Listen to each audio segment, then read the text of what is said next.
우리는 꼭 만나야만 해요. 그녀의 친구라도 이 노래를 듣는 그녀에게 전해줘요. 내가 아직 사랑한다고.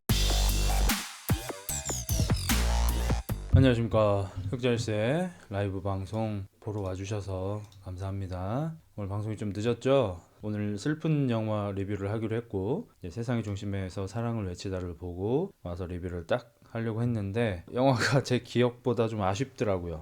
저도 좀 놀라긴 했습니다. 제 기억에는 되게 명작이었는데 그 정도는 안 되더라고요. 그래서 리뷰를 하기에도 조금 어려운 부분들이 좀 있는, 그러니까 약간 서정적으로 가슴을 이렇게 매만져주는 그런 영화인데, 제가 여러분 가슴을 매만져줄 수는 없잖아요. 줄거리를 설명드리는 거지. 그래서 어쩔 수 없이 영화를 하나 더 보고 왔어요. 좀 늦었습니다. 오늘은 10시 안에 킬 수 있었는데 진짜.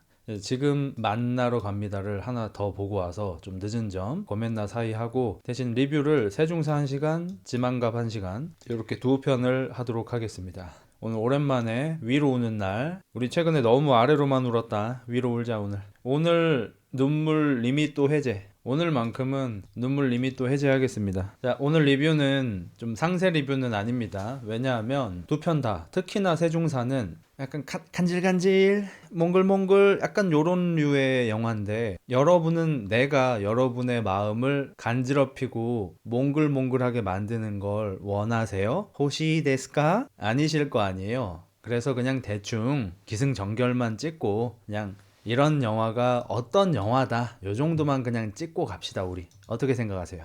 괜찮게 생각하시죠? 너무 상세하게 하진 않을게요. 하지만 이제 그 당시에 저의 감성으로 최대한 돌아가 볼게요.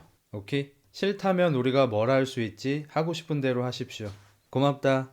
아리가또. 기미 아리가또. 자, 영화 시작하도록 하겠습니다. 영화를 시작하면 리츠코라는 주인공이, 이분이 시바사키 코우라는 배우가 연기를 했어요. 제가 이때 좀 기억하는 게, 이게 2004년 작품인데 제가 이때 한창 일본을 빨 때거든요. 이때는 저는 조금 심해서 홍대병 비슷하게, 홍대병이랑은 또 좀 달라. 왜냐면 나는 일본 문화를 홍보했어. 저는 제 친구들을 최소한 주 3회씩 집에 데려와서 라면을 끓여서 쳐먹이고, 돈이 없었지만 내 컴퓨터 앞으로 모아서 일본 드라마, 일본 영화, 일본 예능, 일본 애니메이션 같은 거를 시청 강요했어요.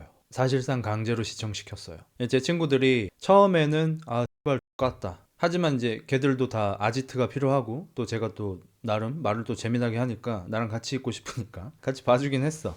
그러다가 좀 빠져들어서 저처럼 좀 일바가 된 친구도 있고, 완전히 빠져들진 못하더라도 사실 일본 드라마나 영화보다 더 반응이 좋았던 거는 일본 예능이긴 했어요. 특히 그 당시에 헤이 헤이 헤이, 그다음에 우타방, 이 두 가지를 제가 특히 좋아했었는데, 그것도 있다. 골든 뭐였지? 골든 하츠였나? 아무튼 그 마성의 여자 나오는 거 있어. 그 세 가지를 제가 제일 좋아했었는데, 사실상 제가 19살 20살 때부터 지금 하는 짓거리를 해왔어요. 어쩌면 더 전일지도 모르겠어. 저는 그때 집에서 밤새서 일본 예능이나 영화나 드라마나 애니메이션을 쳐보고, 다음날 친구들을 불러서 야 이거 진짜 재밌어 하면서 틀어준 다음에 옆에서 자꾸 입을 털었어요.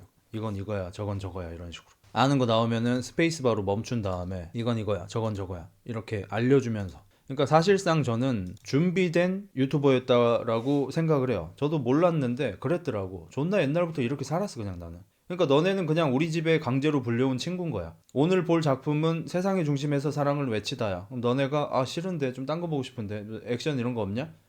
너희가 뭘 할 수 있는데 앉아, 요런 느낌. 이 당시에 이제 시바사키 코우 씨는 신성이었습니다. 진짜 혜성처럼 신성처럼 등장했어요. 이분이 제 기억에는, 물론 제 기억에 오류가 많습니다. 틀릴 수도 있어요. 하지만 여러분이 제 말이 맞는지 굳이 찾아보지 않는다면 아무도 피해받지는 않겠죠. 시바사키 코우는 원래 평범한 직장인이었는데 점심 먹으러 나왔다가 길거리 캐스팅을 당해서 갑자기 데뷔를 한 케이스인데, 존나 웃긴 게 이분이 연기를 곧잘 해. 초반부터. 지금 뭐 어떤지는 잘 모르겠어요. 제가 요때 보고 나서 한참 안 봐서. 근데 일본은, 지금은 모르겠지만 00년대 일본은 좀 실력이 부족한 사람을 용서해주는 그런 문화가 있었습니다. 일본은 뭘 좋아하냐면 노력, 앞으로 나아가고자 하는 의지, 열정, 꺾이지 않는 마음, 일본은 이런 걸 좋아해요. 그래서 지금 당장 실력이 뛰어난 사람도 물론 빠라, 뭐 아무로나미 이런 사람들 뭐 좋아하죠. 그 우타다 히카루 이런 사람들 좋아해. 재능 있는 사람들 좋아하는데 개그치 못하지만 열심히 하는 사람들도 되게 좋아요. 하마사키 아유미라든지 제가 좋아했던 모닝구 무스메 이런 친구들 실력이 떨어지거든요. 라이브 개 못하던지. 근데 열심히 하면 좋아해. 그러니까 어떤 느낌이냐면 잠시만 안녕 같은 어려운 노래를 부른다고 쳐요. 우리 같으면 잠시만 안녕 널 위해 안녕 이러면 와 미쳤다. 존나 잘 부른다. 이거 일본도 좋아하는데 일본은 거기에 하나 더 좋아하는 게 뭐냐면 잠시만 안녕 널 위해 안녕 음이 다 막 플랫 나고 연병 막 삑사리 나고 개지랄을 했어. 하지만 존나 진지한 표정으로 목에 핏대를 세우면서 열심히 부르면 박수를 쳐줘. 진짜 열심히 한다. 이게 일본의 정신이지. 약간 요런 느낌. 그래서 길거리 캐스팅이 돼서 막 2달, 3달 만에 무슨 영화나 드라마에 주연이 된다든지 갑자기 가수로 데뷔를 해도 이 사람이 이런 배경으로 연예인을 시작했으니까 지금은 실력이 부족해도 오케이인 거야. 우리랑은 많이 다르죠. 우리는 요 정도 시기 때 이효리 님이 뭐 뒤지게 잘 나가긴 했지만 조금 지나고 나서 이효리 님이 연기를 못 하시는데 드라마 주연을 하신다든지 아니면 베이비 원모 타임 그 박정아 씨도 똑같이 인기가 많으셨는데 연기에 도전을 하셨다가 연기를 너무 못해서 이제 좀 잘못되신 거라든지 이런 게 되게 많아서 우리는 실력이 부족한 사람을 싫어해요. 우리나라에 약간 그 뭐지 배우병 같은 게 조금 있었잖아요. 뭐 배우병이 이제 2가지로 해석하긴 하지만 뭐 한 가지는 이제 난 배우잖아, 나 예술하는 사람이잖아 이런 거가 있고 또 하나는 이제 배우는 좀 고고하다 이렇게 한 생각하는 뭐 그런 게 있고 그래서 가수들이 노래 불러도 박수 안 치고 이런 게 좀 있었고 지금은 없어졌죠. 이제 잠깐 있었던 거죠. 유행병처럼. 근데 후자 쪽에 배우병이 조금 있었던 이유가 나는 00년대 한 중후반쯤에 이효리 씨나 박정아 씨 이런 분들의 문제 아니면 다비치의 강민경 씨 이런 거가 좀 기인하지 않을까 싶은데 그 당시에 이제 가수로서 아이돌로서 인기가 존나게 많았던 사람이 드라마나 영화에 출연을 하면 특히나 드라마에 출연을 하면 연기를 아주 많이 못하고 사람들한테 엄청 욕을 먹으면서 나락으로 떨어지는 이런 걸 보면서 아 역시 배우는 실력이지. 아 역시 배우가 조금 더 등급이 높은 아오키지 같은 아오키지가 얼음이었나? 헷갈리네. 아무튼 에이스하고 이누야시키? 아무튼 그런 관계처럼 우리가 조금 더 등급이 높은 광댕기라 이런 게 조금 생기지 않았을까? 이런 느낌이에요. 물론 지금은 없어졌습니다. 잠깐 있었던 거죠. 근데 일본은 좀 달라서 열심히 하면 아카이누 에이스와 아카이누처럼 아이돌은 에이스고 배우는 아카이누다 이런 게 조금 있었던 것 같아요. 근데 일본은 그거랑 좀 다르게 열심히 하면 린정해 줍니다. 리치코 역할을 맡은 시바사키 코우 씨도 회사원이었다가 갑자기 연예인이 되셨는데 연기도 하시고 가수도 하시면서 되게 승승장구 잘 나가셨고요. 대신에 일본에서 절대로 하면 안 되는 게 있습니다. 첫째, 예의가 없으면 안 되고요. 싸가지가 있어야 됩니다. 둘째, 바람 피면 안 됩니다.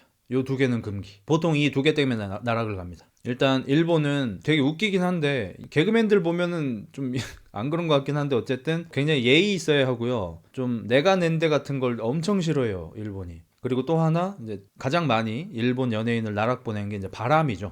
바람을 피면 안 돼요. 뉴진스 일본이었으면 아예 끝났습니다. 무릎 꿇고 삭발해야 돼요. 일본이었으면 진심으로. 그래서 이 시바사키 코우씨 그다음에 그때 기억나는 분이 나카시마 미카 막 이런 분들이 좀 약간 혜성처럼 등장한 길거리 캐스팅 혹은 그에 준하는 그런 데뷔였는데 다들 잘 나갔죠. 그리고 실력도 점차 발전했고 그렇게 불륜을 금기시하니까 더하는 것 같음. 저는 그렇게 생각하지는 않고 일본은 불륜이 아니더라도 그러니까 그냥 범죄를 저지르면 안 되는 거가 우리도 마찬가지. 우리도 되게 세잖아요. 일본이 그게 이제 우리보다 더 심한 것 같은데 그런 걸 조심하기 위해서 사고를 안 치기 위해서 계속 집에만 있으니까 할 게 그것밖에 없는 것 같긴 해요. 그러니까 집 회사 집 회사 집 회사 이런 식으로 다닐 거 아니에요. 그러니까 집 회사 촬영장 집 회사 촬영장 이런 식으로 방송국 이제 거기에서 만나는 사람하고 약간 불장난을 하는 거 말고는 이 뭔가 스트레스를 해소할 수 있는 군형이 아예 없는 것 같아요. 일본에도 뭐 카지노나 빠진코 이런 거 많지만 그걸 뭐 땡기로 갈 수도 없는 거고 일본은 약간 우리처럼 우리 래퍼들처럼 막 롤스로이스 뽑았다 이런 거 자랑하면 또 안 되는 문화기도 하고 결혼을 하면 무조건 인꼬 부부로 무조건 최수종 하이라로 살아야 되거든요. 약간 그런 것들 때문에 좀 압박을 좀 받고 있는데 그걸 해소할 수 있는 통로가 불장난밖에 없는 것 같긴 해. 나는 연기자들 사생활 때문에 작품 엎어지는 거 별로인데 저도 되게 별로라고 생각해요. 왜냐면 걔 혼자 한 게 아니잖아. 혼자 한 거면 뭐 그럴 수도 있죠. 뭐 저처럼 유튜버 가 사고를 치면 그냥 뭐 제가 좀 자숙을 했으면 좋겠다 이렇게 생각하는, 당연히 그럴 수 있죠. 나 혼자 하는 거니까 이거는. 뭐 물론 나도 직원이 딸려 있긴 하지만, 근데 영화 한 편 만들려면 수백 명 스텝, 예능 한 편을 해도 한 100여 명의 스텝들이 공을 들이는데 한 명이 사고 쳤다고 그걸 다 엎어버리면은 나머지 사람들의 노력은 뭐가 되는 거야 그게.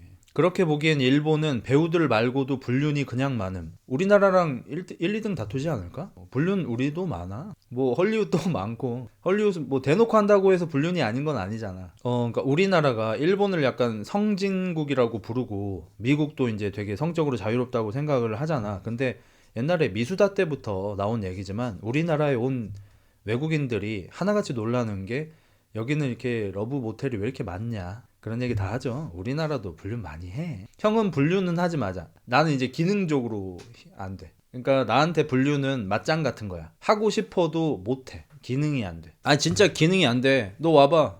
되나 보게. 너 오송으로 와서 뒤로 돌아봐. 되나 보게. 안 된다니까. 아 뒤로 안 돌면 더 안 되지. 싫어요. 그래서 리츠코 씨는 이제 시바사키 코우 배우가 열연을 했습니다.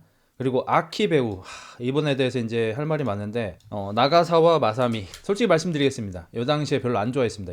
이분은 나가사와 가즈아키라는 일본의 약간 전설의 축구 선수. 그러니까 우리나라로 치면은 안정환 선수 딸 같은 느낌, 기성용 딸, 요런 느낌. 이 아버지가 엄청난 축구 선수였어요. 이분이 제가 알기로는 일본 역대 최장기간 국가대표 주장이었던 걸로 알고 있어요. 틀릴 수도 있습니다. 근데 제 기억에는 그래요. 아, 제가 틀렸네요. 일본 축구 국가대표팀에 선출되었지만 같은 포지션에 잘하는 사람이 있어서 9경기밖에 출장을 못했대요.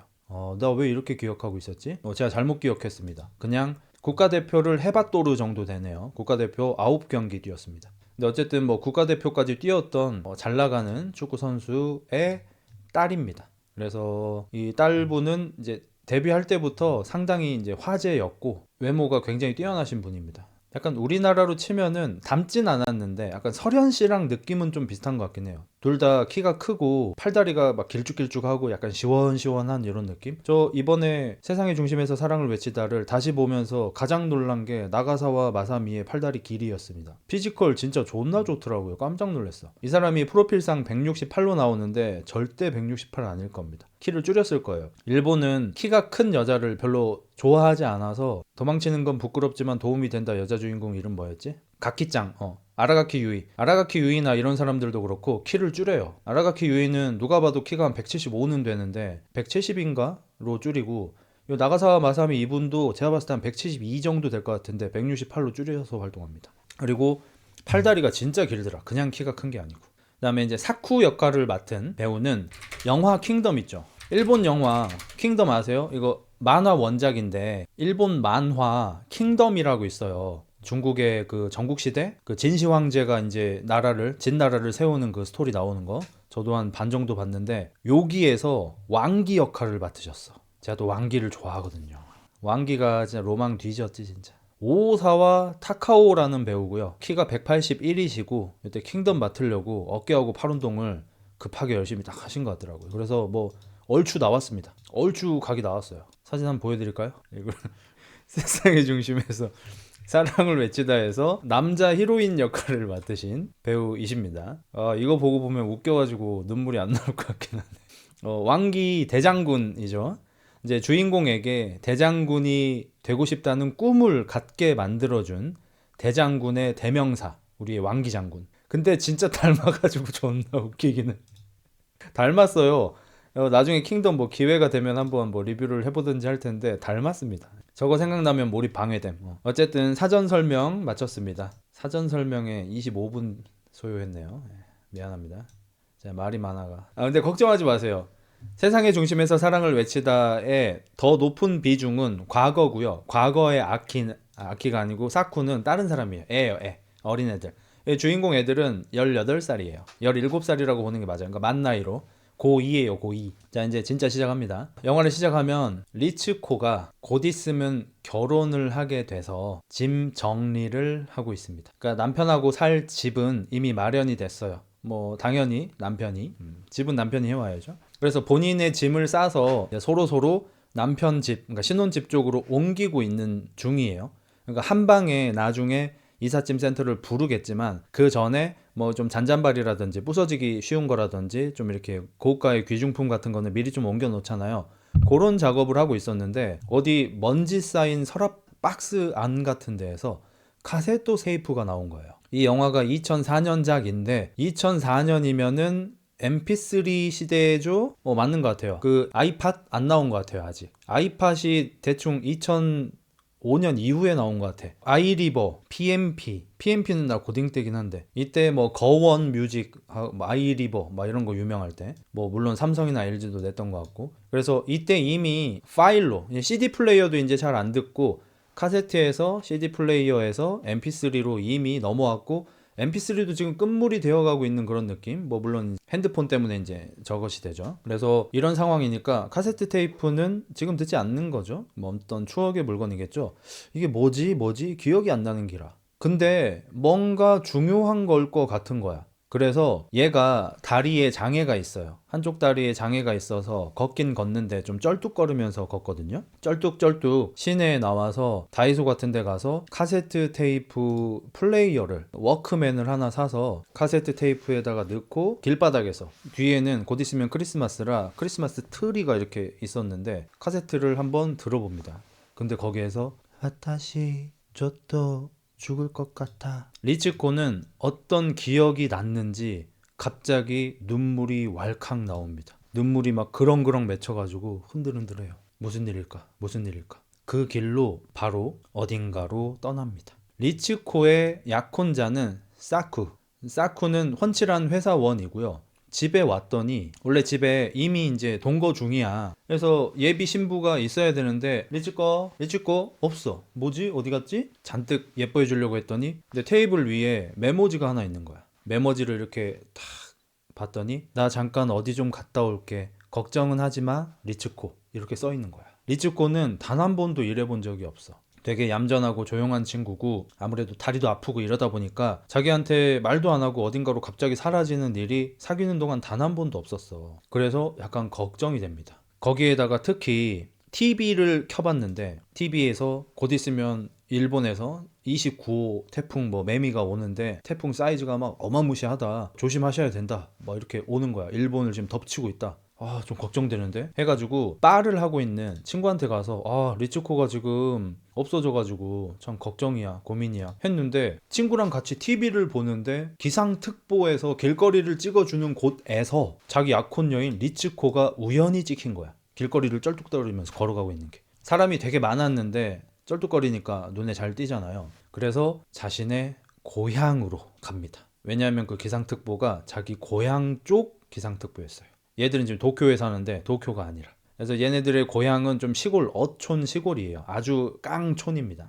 형 설계 아니지. 그러니까 너네가 어저께 올라온 나를 찾아줘 때문에 코가 갑자기 사라진 다음에 사쿠가 자기를 죽였다고 누명을 씌우고 사쿠가 사형당하고 나면 리츠코가 나타나는 그런 스토리로 오해할 수 있는데, 이거는 00년대 일본 멜로의 교과서입니다. 그딴 짓은 일어나지 않으니까 걱정하지 마시고. 에이미인 줄. 에이미 아니야. 리츠코야. 그래서 고향으로 냅다 달려갑니다. 왜냐하면 리츠코를 보기 위해서. 그리고 과거 회상이 나와요. 1987년. 굉장히 옛날이죠. 영화상으로 2004년이니까 무려 17년 전입니다. 남자 주인공이 고등학교 2학년 시절. 고1일 때도 있어요. 고1인 것 같아요. 고1 때 시절. 남자 주인공은 학교 선생님한테 허락을 받지 않고 스쿠터를 타고 다녔어요. 옛날에 시골에서 이런 일은 흔했습니다.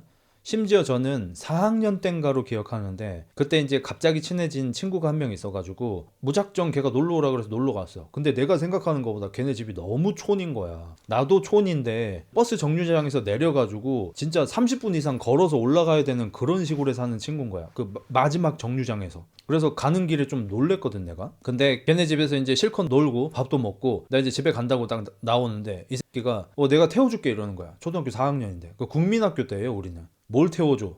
자전거? 했지. 아니 이러더니 지그 아빠 스쿠터를 갑자기 뭉 시동을 거는 거야. 나 오토바이 당연히 안 타봤죠. 타래. 괜찮냐 물어봤어. 괜찮대. 근데 걔가 등치가 컸어요. 약간 성조숙증 수준으로 덩치가 컸어. 안 될 것 같은데? 타래. 뒤에 탔어. 진짜 무서워 뒤지는 줄 알았어요. 내 평생 그렇게. 내가 이제 한 2번 정도는 청룡열차 같은 것도 타봤거든요. 놀이기구. 씨발 잽도 안 돼 진짜. 그 시골에 아주 구석진 시골에 살면은 그 약간 계곡 같은 데 사는 거 아시죠? 뭔지. 길이 시멘트로 임도 길이 되어 있고 옆에는 계곡물이 막 흘러. 이 길로 꼬불꼬불 해 위로 올라가야지 집이 있는 그런 집인기라 산에서 그걸 막 양봉하고 막 이렇게 살아요. 칠면조 키우고. 거긴데 거기에서 초등학교 4학년짜리가 뒤에 지 친구를 태우고 다운이를 꽂는 거야. 얼마나 무섭겠어. 내가 걔 뒤에 이렇게 매달려가지고 계속 배를 꼬집으면서 천천히 아니 무슨 피부가 약한 자녀도 아니고 계속 천천히 하라고 내가 걔한테 애원을 했어. 진짜 천천히 제발 천천히. 걔는 막 계속 쳐 웃으면서 이러면서 씨발 계속 다운힐을 내리꽂는데 나 진짜 무서워 뒤지는 줄 알았어. 그래서 올라갈 때는 걸어서 막 한 30몇 분을 올라갔는데 내려오는 건 한 3분? 3분 컷으로 내려왔어. 그 내려와가지고 이제 버스 타고 가는데 진짜 다리가 막 후들거려. 창 1일차처럼. 그래서 이제 그 집에 이제 다시는 안 갔던 이제 그런 기억이 있는데, 네, 그래서 오토바이에 대한 기억이 안 좋아서 제가 작년에 오토바이를 처음 시작할 때는 선입견이 엄청 심했어요. 안 한다 그랬어 내가. 엄청 선입견이 안 좋았어. 전학간 일장 친구고 너 어떻게 알았어? 이 새끼 뭐지? 너 뭐야 이 씨발 새끼야. 너 누구야? 알려준 적이 없는데? 한 번도? 흑자야 다 얘기했던 거야. 흑자는요 말이 너무 많아요.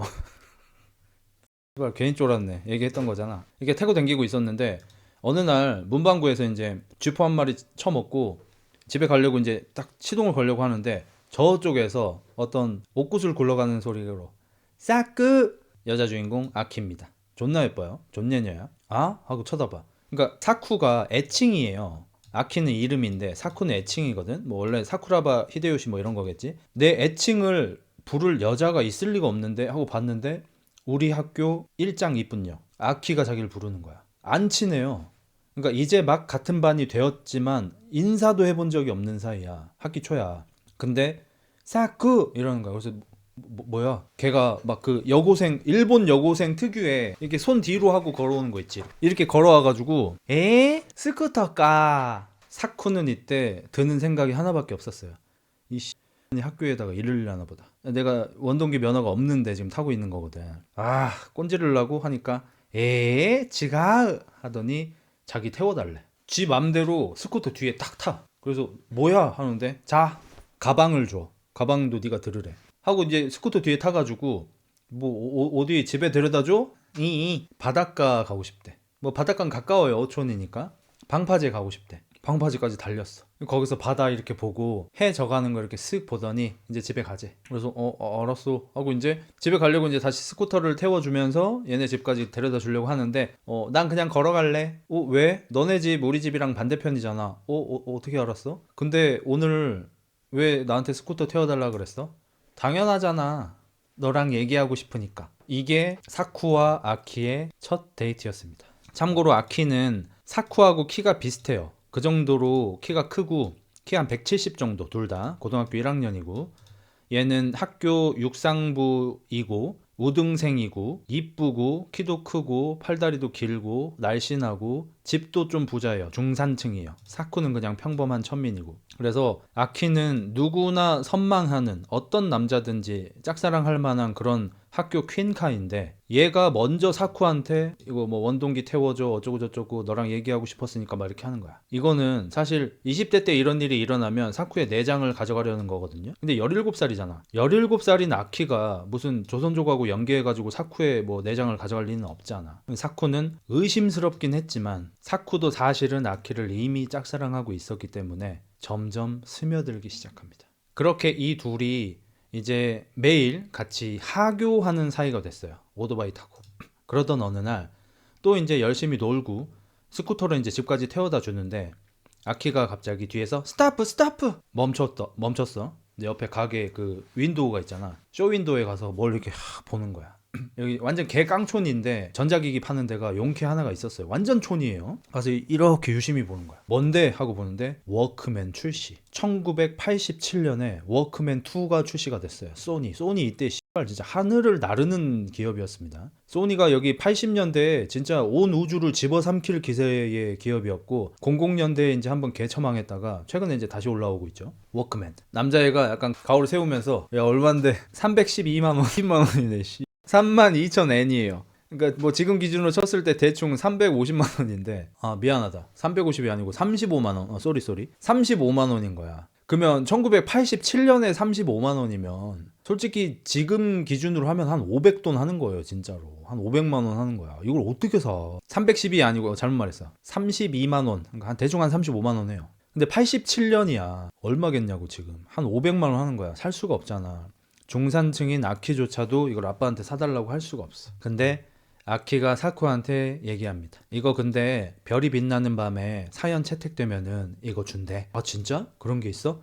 그러면 우리 대결할래? 별이 빛나는 밤에 우리 사연 보내가지고 채택된 사람이 이기는 걸로. 87년에 한국 짜장면 500원임. 그러면 10배가 넘는 거네. 지금 짜장면 얼마야? 7,000원쯤 하냐? 6,000원? 7,000원? 10배 이상이면은 진짜 한 400만 원 정도 하는 거네. 그래서 서로 라디오 프로그램인 별이 빛나는 밤에의 사연을 보내기 시작합니다. 사쿠는 사실 라디오를 아예 듣지 않는 애였는데 아키 때문에 듣기 시작하게 됐어요. 저 같은 경우도 별이 빛나는 밤에 세대긴 하거든요. 저는 좀 끝물입니다. 그러니까 강호동 형님 이런 분들이 이제 운동 끝나고 나서 자기 전에 라디오 같은 걸 많이 들으셨다고 말하셨잖아요. 1980년대 요럴 때가 라디오가 이제 대부흥기였고 90년대부터 이제 조금 침체기가 많이 왔는데 저도 90년대 후반쯤에 뭐 이래저래 조금씩 들었고 00년대에는 제가 그때 소녀시대 태연 씨를 좋아해서 태연의 친한 친구라는 라디오 프로그램이 있어서 그런 걸 좀 들었었고 조금 씁쓸한 사연 하나 전해드려도 될까요? 이거 실화인데 제가 그때 25살 땐가 첫 연애를 했는데 좀 가벼운 연애였습니다. 뭐 지금으로 치면 사귀었다고 보기도 좀 어려운 그런 연애긴 한데 저는 그때 이제 당연히 이제 거지 새끼였고 사람하고 이제 좀 만나는 것들 있죠. 안 좋게 헤어진 경험을 친한 친구에 이렇게 보내가지고 친한 친구에서 우산 다이어리 세트를 받은 경험이 있습니다. 그 경험은 뭐였냐면 이제 그 사귀던 친구랑 기념일인지 생일인지 뭐 그거였는데 기념일이었던 것 같아요. 100일 뭐 이런 거. 제가 아이팟을 팔아가지고 아이팟 아니면 무슨 게임기 둘 중에 하나인데 아무튼 제가 아끼는 mp3나 게임기를 팔아서 목걸이를 이렇게 선물로 줬는데 제 딴에는 정말 거금을 쓴 거고 게임기 혹은 mp3면 그 당시 얼마나 귀한 거예요. 핸드폰 팔아서 선물 사준 거랑 똑같거든요. 딱 줬는데 걔가 열어보더니 이거 뭐야? 100일 선물? 이거 은이야? 걱정 마십시오. 얼마 뒤에 헤어졌습니다. 이거 은이야? 라는 말에 제가 충격을 받아가지고 그런 애랑 결혼하면 나중에 아파트를 내가 샀는데 24평이야? 이럴 애예요. 그냥 헤어지는 게 맞아. 걔는 은이라고 하겠습니다. 썸은 아니고 사귄 건 맞죠. 그러니까 지금 생각해보면 사실 그냥 풋사랑이었다 이런 거죠. 사랑은 아니었고 그냥 좋아하는 사이였지. 그래서 제가 이제 이 사연을 친한 친구에 보내가지고 우산하고 다이어리하고 뭐 열쇠고리 뭐 이런저런 세트를 받았던 기억이 나요. 근데 이제 이 친구들도 이제 그런 곳에 사연을 보내서 워크맨을 받는 뭐 그런 대결을 하는데 남자애가 조금 선을 넘어버립니다. 어느 날 라디오에서 사연이 나와요. 이번 사연은 청주에서 살고 있는 야키소바빵님의 사연입니다. 안녕하세요. 저는 청주에 살고 있는 야키소바빵입니다. 우리 학교에는 아주 예쁜 여자애가 있어요. 반장이고 예쁘고 운동도 잘해서 육상 대표입니다. 그녀는 인기가 많아서 얼마 뒤 축제에서 로미오와 줄리엣 연극의 줄리엣 역할로 1등을 했는데 그만 쓰러져서 죽어버렸어요. 왜냐하면 그녀는 백혈병에 걸렸거든요. 이런 식으로 친구를 죽이는 사연을 지어내서 라디오에 보냈고 그게 채택이 돼서 워크맨 2를 받았어요. 주인공 사쿠는 너무 철이 없어가지고 이 나이 때 남자애니까 다음날 학교에 가서 아키! 이게 뭘까요? 워크맨 2! 이러고 있는데 아키는 신지르는 아이 화가 나서 쌩까 당연히 화가 많이 나겠죠. 자기는 사쿠하고 같이 연애를 하는 와중에 이렇게 예쁜 이런 추억을 좀 쌓고 싶었던 건데 이 미친기가 이악 물고 사람 죽이는 구라를 쳐가지고 워크맨을 받고 승리감에 도취되어 있는 표정으로 여기 옆에 와가지고 이제 트월킹을 치고 있으니까 패 죽이고 싶겠죠. 그래서 아키가 화가 아주 많이 납니다. 사쿠는 화가 나서 돌아서서 가고 있는 아키한테 이렇게 소리 지릅니다. 내기에서 져서 화난 거야! 병신이 혹시 지금 어린 친구들 있으면 잘 들으세요. 여자애하고 썸녀하고 내기가 있을 때 이악 물고 패륜적인 짓을 저질러서까지 이기실 필요는 없습니다. 자, 다시 현재로 돌아옵니다. 성인이 된 30대 중반이 된 사쿠는 리츠코를 찾으러 고향으로 돌아왔는데 고향에 돌아와서 어떤 추억에 잠겨버립니다. 그동안 애써 잊고 있었던 내 어린 날의 추억. 사쿠는 고등학생 시절에 아키하고 이런 식으로 알콩달콩 연애를 했었잖아요. 그거를 잊어버리고 살고 있었어요. 그리고 지금은 그게 17년 전이고 지금은 이제 리츠코하고 결혼을 앞둔 애고, 근데 그 추억이 생각이 나서 본가에 가서 자기 방 짐을 막 뒤져보니까 카세트 테이프들이 나왔습니다. 아주 많이, 뭐 대충 한 60개 정도. 추억에 잠겨서 추억의 장소들을 돌아다니며 그 테이프들을 들어봅니다. 그 테이프들은 사쿠하고 아키가 예쁘게 막 연애하는 그런 카세트 테이프입니다. 뭐 아키가 첫 번째로 보낸 테이프는 이거였습니다.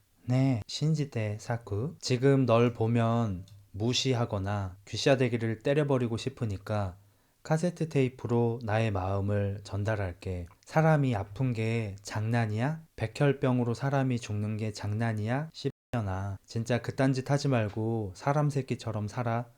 라고 녹음을 해서 사쿠한테 보내준 게 이 둘의 카세트 테이프 교류 첫 회. 마지막에 아키가 사쿠 너도 할 말 있으면 테이프에 녹음해서 다시 돌려줘 라고 얘기를 합니다. 음성사서함 같은 거죠. 그걸 듣고 사쿠는 아키한테 가서 잘못했다고 바로 빌고요. 아키가 카세트 테이프에다가 하고 싶은 말 있으면 녹음해서 달라고 했는데 사쿠가 여기서 킥을 하나 날립니다. 수업이 끝난 아무도 없는 교실에 아키한테 잠깐 남으라고 말을 한 다음에 카세트 테이프를 줍니다. 아키는 선생님 자리에서 카세트 테이프를 듣는데 사쿠가 아키 하고 싶은 말 있으면 하라고 했는데 할 말이 잘 생각 안 나서 그냥 나는 네가 스키다요? 나랑 사귀어줄래?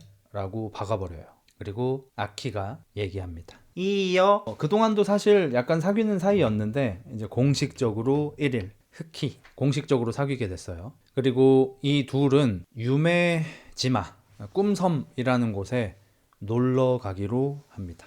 저걸 봤노. 여기가 굉장히 어촌이잖아요. 어촌에 이제 섬들이 좀 많잖아. 그 섬 중에 되게 예쁜 섬이 하나 있어요. 진짜 경관이 약간 하와이 같은데 이렇게 하나씩 있는 무인도 같은 그런 느낌? 해변도 엄청 예쁘고 뭐 숲도 예쁘게 돼 있고. 그래서 예전에 좀 어느 꽤 큰 회사에서 여기다 이제 리조또 같은 거를 만들어서 사업을 한번 했었는데 다 개처 망했어요. 너무 시골이라서. 그래서 폐 건물이 된 지 한 10년쯤 지난 리조트가 하나 있지만 무인도고 사람이 한 명도 살지 않아요. 여기를 사쿠하고 아키하고 또 친구들하고 같이 놀러를 갑니다. 근데 아빠 배를 타고 운전을 하고 있던 사쿠의 친구, 얘도 이제 고딩이에요. 그러니까 지금도 그런지 모르겠는데 예전에 시골이면은 어촌이면은 막 중딩 고딩이 배 몰고 다녀요. 뭐 이렇게 산이나 논 같은 데면은 막 초등학생들도 오토바이 타고 다니고 그래요. 진짜로 그랬어. 나도 어렸을 때. 마찬가지로 그 친구 중에 아빠가 좀 부자인 애가 있었는데 아빠가 배가 있어가지고 유메지마 이제 놀러 가는데 배를 운전을 한 거야. 근데 걔가 이렇게 운전을 쭉 하고 가고 있고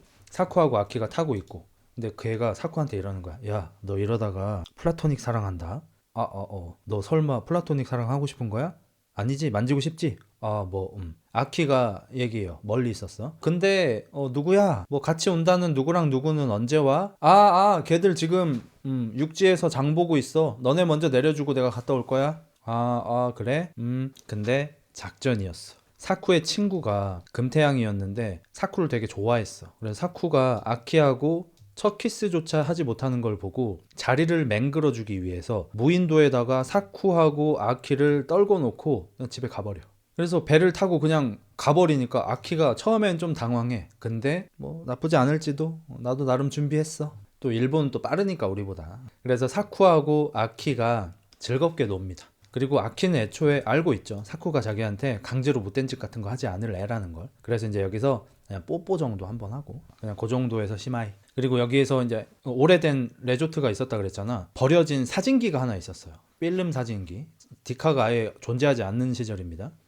87년입니다. 이게 막 되는 것 같기도 하고 안 되는 것 같기도 해가지고 막 아키를 이렇게 찍어줘 보고 했는데 안 되는 것 같은 거야. 일단 들고 오긴 했어. 그리고 이제 다음날 몇 시에 친구가 배로 다시 데려다 주기로 오기로 해서 기다리고 있는데 어제까지 방금 전까지 멀쩡하게 잘 놀고 있던 아키가 갑자기 쓰러져 버립니다. 아키는 코피를 흘리면서 바닥에 쓰러져 버렸고요. 재빠르게 배를 타고 육지까지 오고 그 아키의 아버지한테 연락을 해서 아키 아버지가 차를 타고 와서 아키를 차에 싣고 사쿠 아구창에다가 펀치를 한 대 날린 다음에 병원으로 데리고 갑니다. 그리고 병원에서 조사가 아니고 검사도 받고 한 3일 정도 학교도 안 나왔어. 학교 끝날 때쯤에 그 신발장에 카세트 테이프가 하나 들어있어서 들어보니까 여기로 와봐 뭐 이런 식으로 돼 있어서 아무도 없는 학교 강당에 가봤더니 아키가 있었고 아키가 사쿠를 끌어안으면서 얘기합니다. 내 병명 백혈병이래. 사쿠는 소리를 지르면서 웁니다. 내가 워크맨 받으려고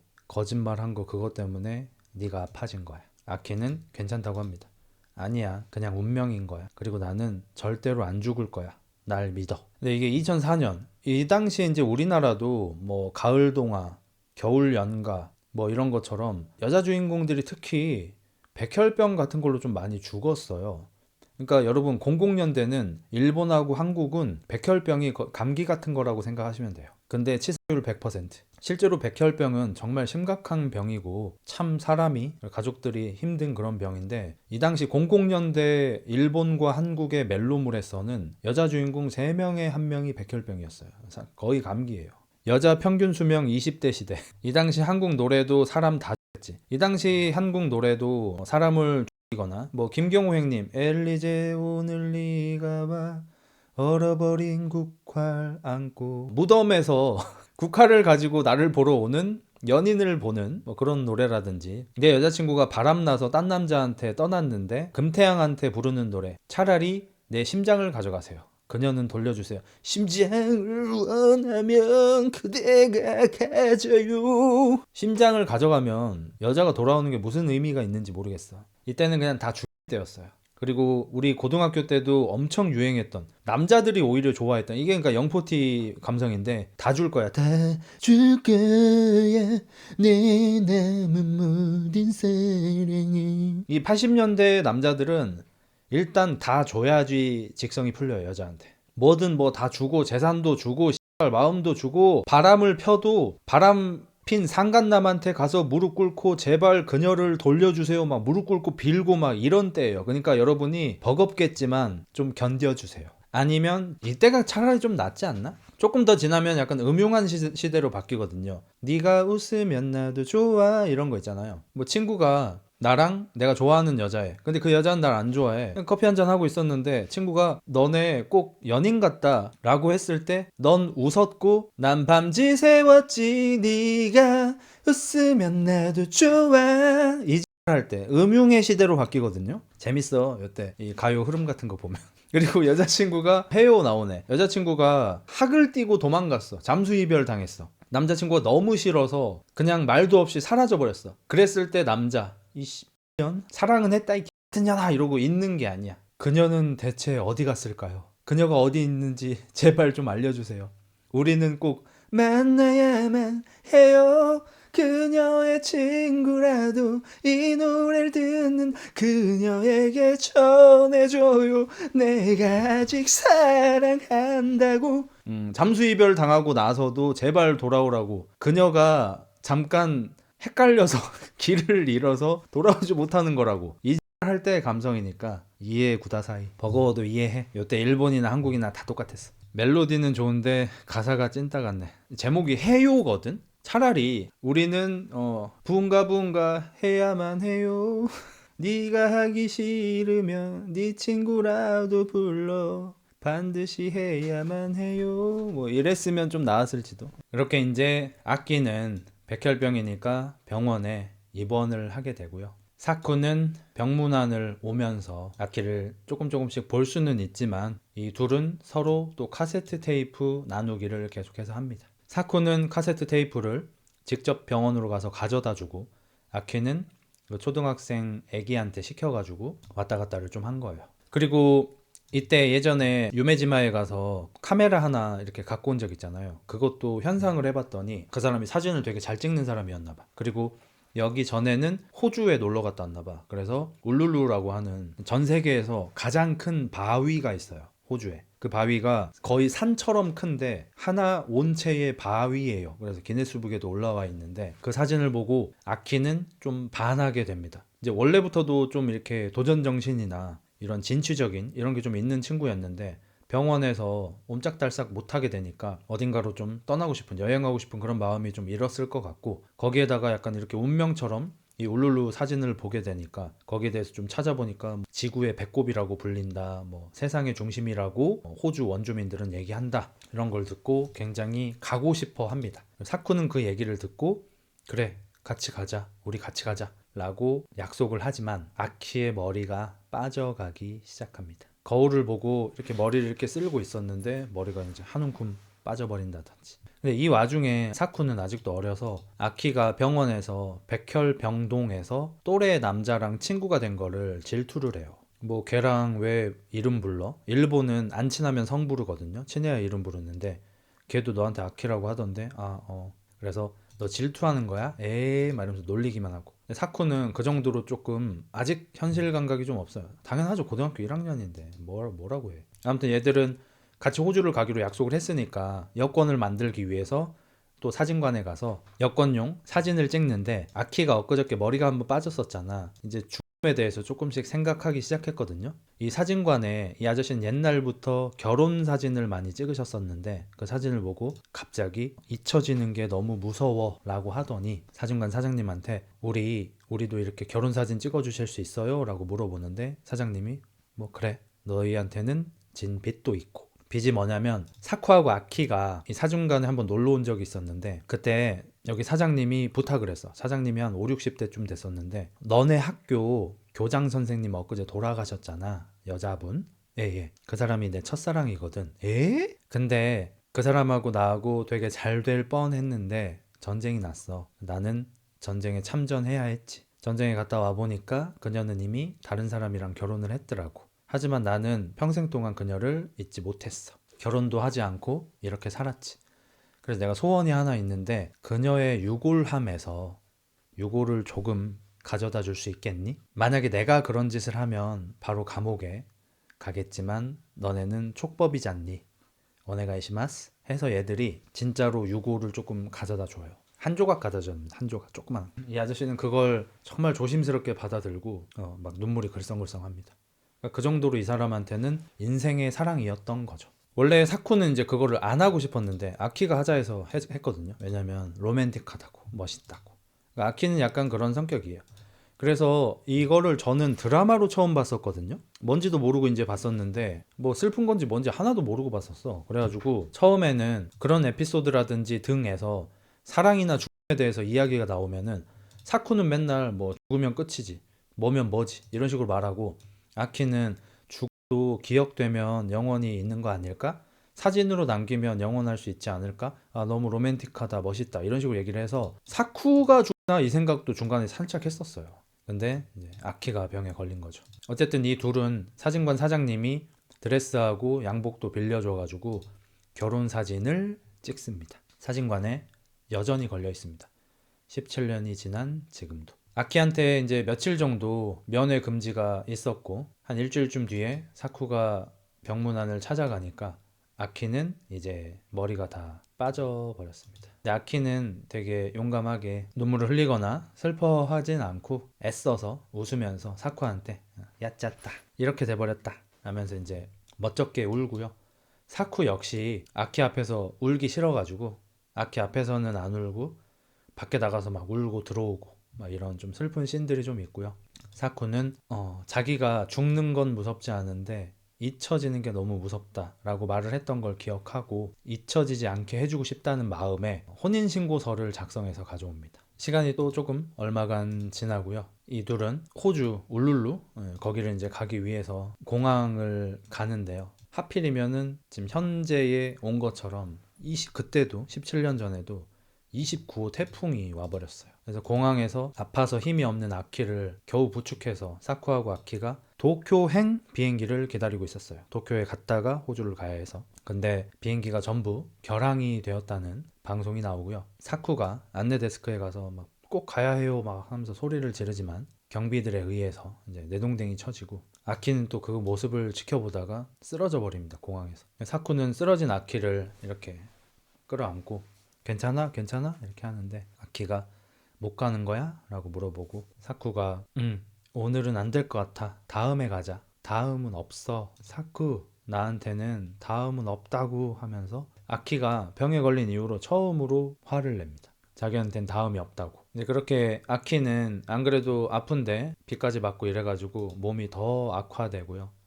이제 무균실에서 움직이지 못하는 상황이 되고 사쿠한테는 자기의 마지막 모습을 보여주기 싫다면서 면회를 계속 거절합니다. 하지만 마지막에 사쿠한테 마지막 얘기를 좀 전해주고 싶어가지고 녹음을 합니다. 내일이 오는 게 너무 무서워서 잠을 잘 수가 없어. 나는 오늘 죽을 것 같아. 리츠코가 현재 시점으로 처음으로 카세트 테이프를 들었던 그 내용입니다.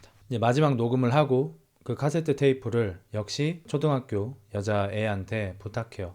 요것 좀 거기에다 또 가져다 줄래? 알았어 언니 하고 이제 그 아이가 카세트 테이프를 들고 태풍 때문에 이제 비가 많이 오잖아요. 비가 오고 있는데 카세트 테이프를 가져다 주다가 초등학생이 교통사고가 납니다. 그래서 아키의 마지막 카세트 테이프는 사쿠한테 전달되지 못했어요. 알고 봤더니 아키의 카세트 테이프를 사쿠한테 전달해 주던 초등학생 여자애가 리츠코였어요.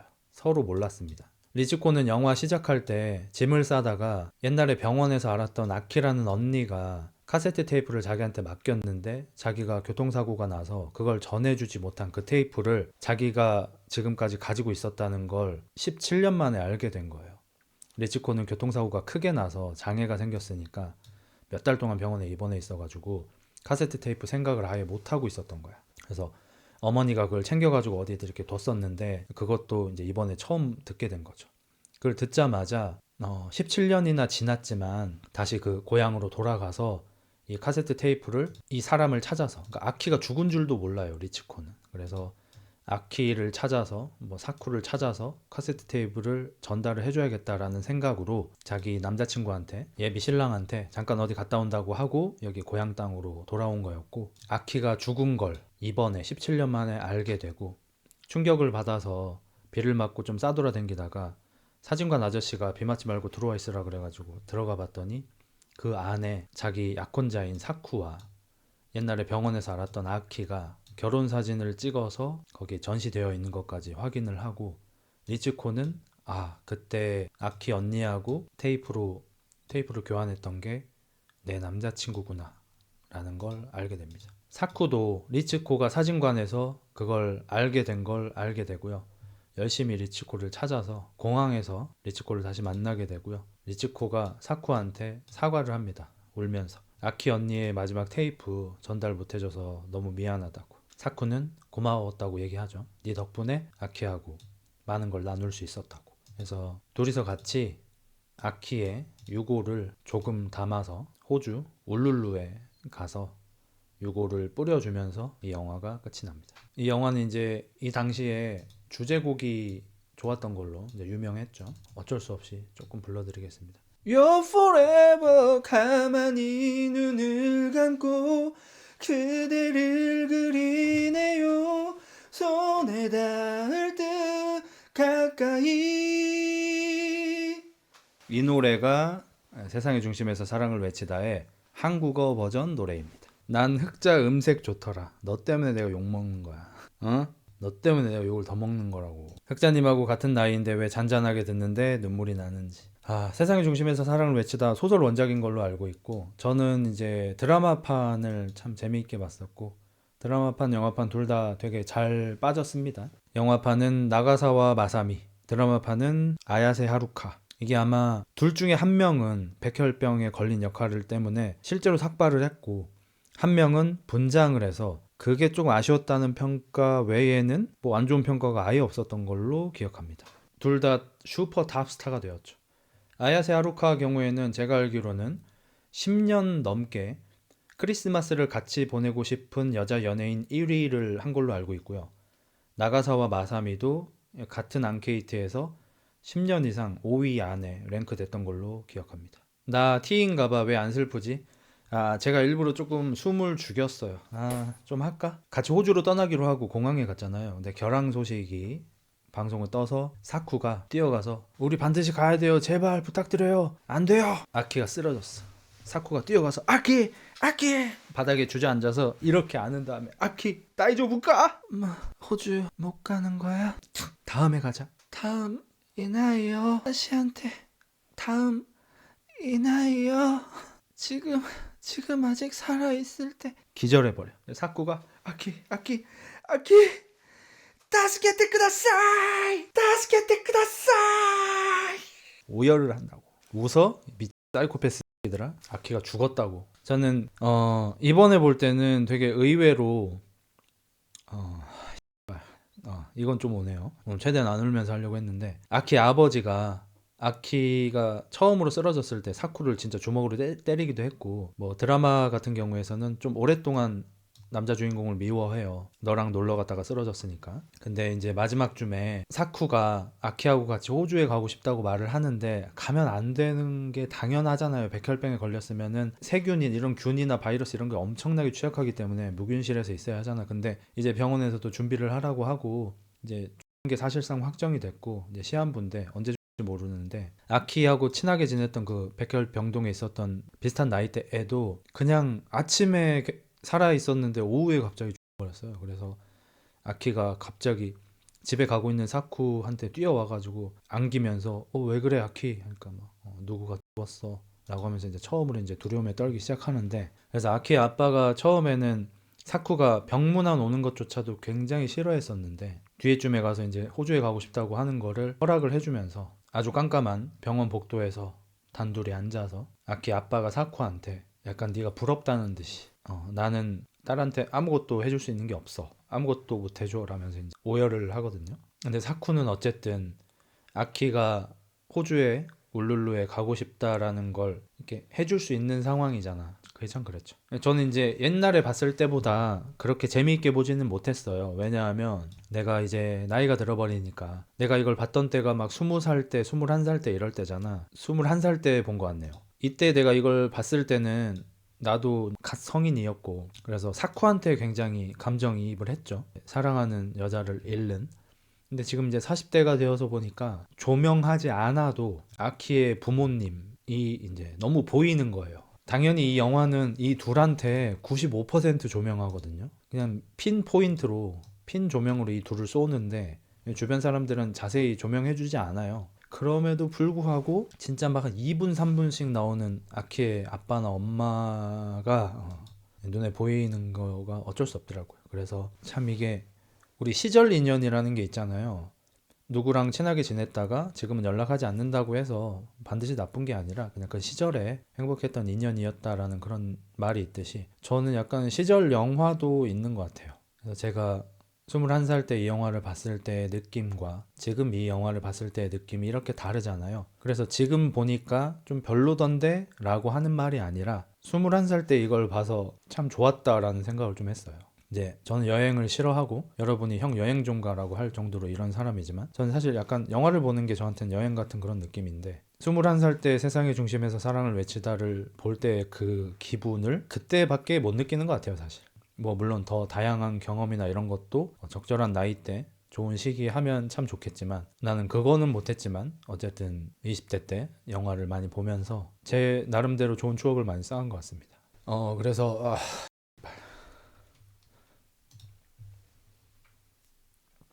오늘 2부는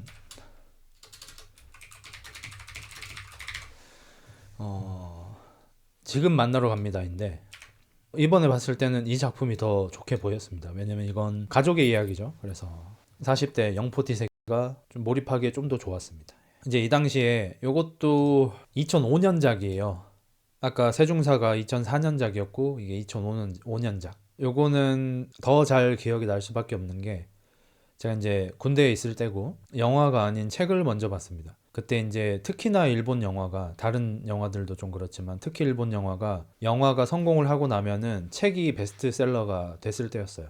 세상의 중심에서 사랑을 외치다도 그랬고 지금 만나러 갑니다도 그랬고 이때쯤에 나온 태양의 노래, 1리터의 눈물 이런 것들이 다 이제 소설 원작인 걸로 알고 있는데 얘네들이 한국에서 성공을 하고 나면은 이제 서점에 영화 포스터 같은 걸 이제 책 표지 그 책 띠로 이렇게 해가지고 팔았었잖아요. 그래서 제가 군대에 있을 때 이게 개봉을 했는데 그래서 영화를 보지는 못하고 누가 책을 사와서 제가 샀던 것 같습니다. 제가 책을 사서 영화를 못 봐가지고 제가 군대에서 아마 처음으로 외박이나 휴가를 나가면 책이라는 걸 사서 읽었었던 것 같아요. 그래서 책을 사서 부대 복귀를 해서 첫 근무를 서는데, 제가 짬이 안 됐을 때는 2시간씩 전화 받는 근무가 있어요. 저 당직 사령실에서 서는 근무였는데, 저는 이제 연대 본부에서 근무를 했다 보니까 당직 사령은 이제 영관급들이 쓰죠. 이제 그분들은 사실상 이제 거의 주무시고, 거기서 이제 전화 받고 옆에 이제 통신대대 인원은 통신 그거 한 번씩 받고, 그거 이렇게 쓰는데 아마 한 2시 4시 같은 거 걸렸던 것 같아요. 2시 4시 뭐 4시 6시. 그래서 이제 책을 몰래 갖고 가면 안 됩니다. 실내 근무라고 해도 책 들고 가면 안 되는데, 몰래 들고 가서 당직 사령도 자고 있고 통신 쪽 사람도 이제 짬이 높은 사람이었는데 대놓고 그냥 자길래 몰래 이제 책을 꺼내 가지고 그 전에 반 정도를 봤었어. 그래서 뒤에 반 정도 부분을 봤는데, 이것도 이제 후반부가 좀 슬프거든요. 특히 이제 제일 마지막 부분에 어떤 편지 부분이 나오는데, 진짜 뻥 안 치고 그 조인성 씨가 그 무슨 드라마였냐, 그 무슨 드라마에서 입 이렇게 주먹 입에다가 넣으면서 우는 그런 씬이 있었잖아. 그것처럼 읽는데 눈물이 너무 많이 나가지고 그러니까 원래 울고 있었는데, 발리에서 생긴 일 때처럼 원래 울고 있었는데 그 뒤에 부분은 소리가 나는 거야. 우는 소리가 끄끄끄끄 소리가 나는 거야. 그래서 입을 막고 이 책을 읽은 기억이 있어요. 그 정도로 진짜 영화도 좋았지만 책이 참 좋았고, 책을 참 즐겁게 읽을 수 있다는 걸 알려준 책 중에 하나입니다. 이건 조금 무섭긴 하네. 진짜 소리 내면서 울었어요. 이제 한번 시작해보죠. 주인공 이름이 미요 타쿠. 이것도 요 3명만 쓰면 됩니다. 여기 미호 역할을 맡으신 분은 다케우치 유코라는 배우이십니다. 타쿠 역을 맡으신 분은 나카무라 시도. 제가 알기로 이분이 우리나라 그 최배달이라는 영화 양동근 아저씨가 찍으셨잖아요. 그때 아마 메인 빌런으로 나오셨나 그랬을 거예요. 그래서 액션이나 빌런, 야쿠자 이런 역할을 좀 많이 하셨던 분인데, 되게 의외로 멜로 영화인, 심지어 이제 슬픈 멜로 영화인 지금 만나러 갑니다에 이제 남자 주인공을 맡으셨어요. 그리고 이 두 분, 다케우치 유코하고 나카무라 시도는 이 영화로 만나서 연애를 하시고 결혼을 하시고 아이도 한 명 낳은 걸로 알고 있고요. 이제 좀 아쉽게도 이혼을 하셨고, 다케우치 유코 씨는 그 뒤로 이제 재혼을 하셨는데, 재혼 생활 중에 한 5년쯤 전에 이제 스스로 생을 떠나셨습니다. 그래서 제가 이걸 좀 하기 싫었는데, 그러니까 제가 좋아했던 배우들이 있잖아요. 뭐 히로세 료코, 아야세 하루카, 뭐 나가사와 마사미, 다케우치 유코, 뭐 많은 일본 여자 배우분들을 좋아했어요. 마치시마 나나코 뭐 이런 배우들 참 좋아했었는데, 히로세 료코 님을 제일 좋아했었죠. 근데 그분께서 이제 굉장히 다양한 스캔들, 특히나 이제 남자 관련된 스캔들, 뭐 남자 2~3명을 한 번에 만났다든지, 뭐 불륜을 저지르신다든지, 불륜을 다회차 저지르신다든지, 이런 일이 있었을 때 나의 첫사랑이 망가지는 느낌을 약간 리를 받아서 조금 아쉬웠는데, 다케우치 유코 님이 세상을 떠나시고 나서는 망가져도 차라리 그게 낫다라는 생각을 좀 많이 했습니다. 아이도 이제 2명인가 있으신 걸로 알고 있고 뭐 이런데, 그러니까 이게 참 우울증이 참 무서운 것 같아요. 뭐 되게 성공한이 아니고 인기 스타시고 금전적으로도 되게 여유로우실 거고 자녀분들도 있고 뭐 이런 상황인데도 좀 그렇게 되나 봐. 참 이게. 아무튼 그래서 이 영화를 좀 안 하고 싶었지만, 그래도 기왕 한 김에 세종사하고 지금 만나러 갑니다는 붙어서 나오는 게 맞는 것 같아요. 그래서 한번 해보도록 하겠습니다. 참고로 이제 다케우치 유코라는 배우는 제가 제일 재밌게 봤던 거는 런치의 여왕이었습니다. 뭐 환생에서도 좀 잘하셨고, 뭐 지금 만나러 갑니다도 너무 잘하셨고 재밌게 잘 봤지만, 아무래도 런치의 여왕이 저한테는 가장 인상이 깊어요. 런치의 여왕이 이제 2002년 작품이고, 뭐 대릴사위 같은 거 2001년. 그래서 2001년에 제가 이분을 알게 됐네요. 프렌즈도 나오셨구나. 프렌즈는 잊어버리고 있었네. 대릴사위에서는 연예인인데 어떤 여자를 너무 좋아해서 대릴사위로 들어가서 결혼 생활을 밴들 몰래 하는 그런 참 재미있는 이야기였고, 런치의 여왕도 회사를 다니시는데 회사를 다니는 목적이 맛있는 점심 먹으려고. 그러니까 이분은 점심에 사치를 부려서 아주 맛있는 점심 식사를 하는 게 인생의 낙인, 그런 여자 주인공 역할로 나오시고 코미디였어요. 거기에다가 여자 주인공은 다케우치 유코 한 명인데, 우리나라에서는 이제 일본의 원빈으로 유명한 츠마부키 사토시, 야마시타 토모이사 뭐 이런 되게 잘생긴 남자 배우들이 한 4~5명이 나와서 여자 주인공 한 명을 이렇게 짝사랑하는 좀 그런 것들이 나와서 참 코믹하면서 재미있게 볼 수 있었었고, 뭐 나중에 프라이드, 스마프 걔 이름 뭐냐, 걔랑 같이 뭐 프라이드 같은 것도 찍으시고 좋은 작품 많이 하셨네요.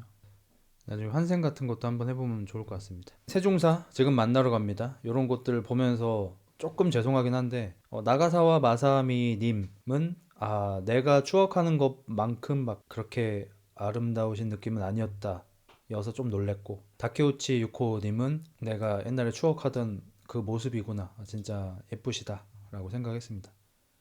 되게 예쁘시더라고요. 안타깝습니다. 이 영화를 시작하면 현재 기준으로 유지라는 아들과 타쿠라는 아빠가 한 집에서 아침 식사 준비를 하고 있습니다. 아들은 고교생. 근데 아들이 식사 준비를 다 하고 있고 아빠는 무언가 좀 서툰 느낌? 뭐 약간 아픈 것 같은 느낌도 조금 있고 뭔가 노쇠한 사람 느낌. 외모는 젊은데 해봤자 나이 40도 안 됐어요. 30대 후반인데도. 그게 좀 신기했고, 어떤 아저씨가 벨을 누르고 생일 케이크를 전달합니다. 유우지의 생일 케이크. 보낸 사람은 돌아가신 엄마.